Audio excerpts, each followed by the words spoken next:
ఈసారి ఎలక్షన్లో కంపల్సరీ పోటీ చేస్తున్నాం. అది లక్ష్మీ ప్రసన్న అనే ఎమ్మెల్యేగా పోటీ చేస్తుంది.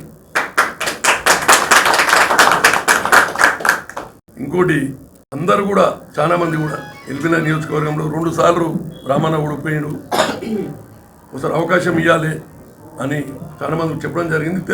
టీఆర్ఎస్ పార్టీ కూడా నాకు 2 సార్లు, ఎందుకంటే శ్రీకాంతాచారి ఈ గడ్డ మీద చనిపోయి ఆ టైంలో ఉప్పెనలో కూడా ఉద్యమం కూడా నడిచిన టైంలో కూడా చాలామంది కూడా ఇక్కడ సింపతి తీర్చున్నా కూడా మనకు అనివార్య కారణాల వల్ల మీ అందరూ కూడా తెలిసినప్పుడు ఏం జరిగిందనేది.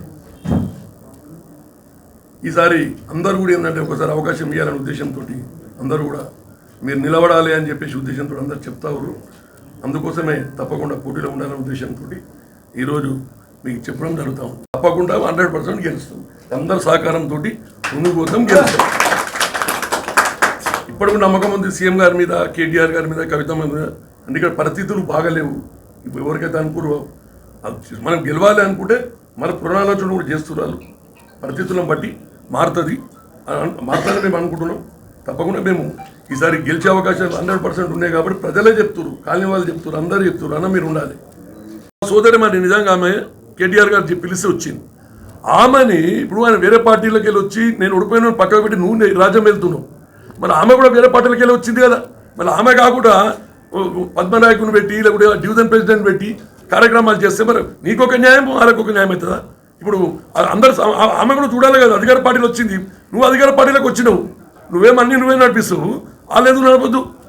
వాళ్ళు ఇన్వాల్వ్ కాకుండా చేస్తే ఇంతవరకు ఇది కరెక్ట్ అంటారు. చాలా ఏంటంటే డబ్బులు విపరీతంగా ఎల్బీ నగర్ ఏ నడుంచున్న లిటికేషన్ ల్యాండ్ ఎన్నో ఉండే మా దగ్గర, అన్నీ క్లియర్ చేసుకున్న ఆయన్ని. ఆడ కర్మంగా థియేటరు అదేంది ఎప్పటి నుంచి ఆంధ్ర బ్యాంక్ ఎన్నో కొట్లాటలు ఉండే, అది పిల్లవాళ్ళకి చేసుకోవాలి. మన గాయత్రి నగర్ 11 ఎకరాలు, ఆ సేనా పద్ధతి 6,000 గజాలు, ఇట్లా లెక్కలేదు. మన కొత్తపేట ఇన్న దగ్గర 4 ఎకరాలు, ఆ సర్దార్ జిల్లా పక్క కాడొకటి, మొత్తం కోట్లాలు అన్నీ. గతంలో ఇంద్రసేన్ రెడ్డి ఎమ్మెల్యే చేసిండు, సుధీర్ కుమార్ చేసిండు, మళ్ళీ రంగారెడ్డి చేసిండు. వాళ్ళు ఎవరు కూడా ఇట్లా ఈ ల్యాండ్లలో ఇన్ని ఎవరు చేసిన లేడు. ఆర్కేసీ యాదవ్ పాపం ఎట్లా వచ్చిండు ఎట్లా పోయిండో తెలియదు ఆయన, ఇలా ముట్టుకున్నది లేదు ఆయన. ఇదెక్కడ కదా, ఇదేంది 1000 కోట్లతో చేసి దౌర్జన్యాలు చేసుకుంటా, దాడులు చేసుకుంటా. మొన్న కేటీఆర్ గారు పిఎస్ గారి వాళ్ళ మదర్ చనిపోతే 10 days పర్మిషన్కి వస్తే మేము ఒకటే పార్టీ పక్కకు ఉంటే కేటీఆర్ పోగానే మా మీదకే ఒకటే పార్టీలు ఉన్నాము. కొట్లాటకు వచ్చి మీదికి మీరు చూసి సోషల్ మీడియాలో అంతా వైరల్ అయింది. మొన్న కేటీఆర్ ప్రోగ్రామ్ వస్తే కార్పొరేటర్ సోదరుని పట్టుకుని ఆయన మీద ఒక పంకిమాల్లో అది ఎవరో కూడా తెలియదు, వాళ్ళు దాడి చేసి కొట్లాడడం.